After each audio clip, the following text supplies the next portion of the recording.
4 years ago, we brought you the story of this woman, Mindy Dodd, sentenced to life in prison despite not being present when her husband was murdered.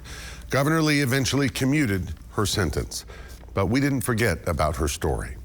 Thanks for joining us tonight at 6. I'm Rory Johnston. Carrie is off. Tonight, News Channel 5 is following through to bring you this update because her case highlights a bigger issue affecting Tennessee families.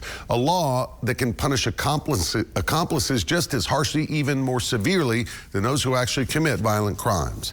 Chris Davis shows us why some lawmakers are pushing for that to change.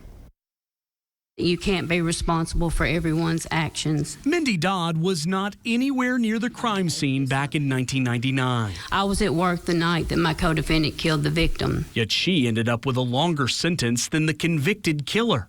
So why did that happen? Criminal responsibility was used in my case because my co-defendant had said that he wanted to kill the victim, and I didn't believe him, so I didn't warn the victim or tell anyone. I am grateful that we are having this discussion. Some lawmakers call it Tennessee's guilty by association law. But here's how Stephen Crump, representing Tennessee's district attorneys, describes it. That if you commit or attempt to commit a dangerous felony like robbery or burglary or kidnapping or carjacking, and someone dies during that crime, you are responsible for that death, whether or not you pull the trigger. Crump argues the law is fair and serves as a deterrent.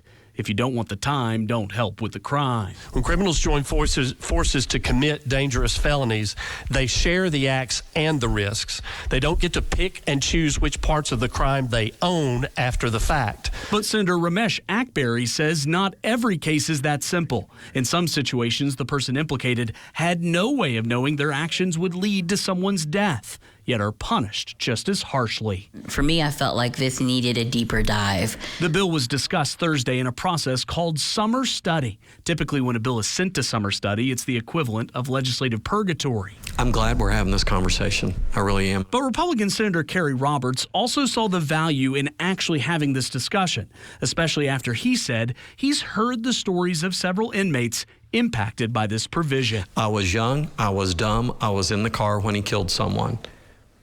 And I didn't know he was going to kill someone. I don't understand. This seems to be a solution in search of a problem. Not all of Roberts' Republican colleagues saw it the same way, saying the state needs to stay tough on crime. I think this is a waste of oxygen that somebody else could be breathing.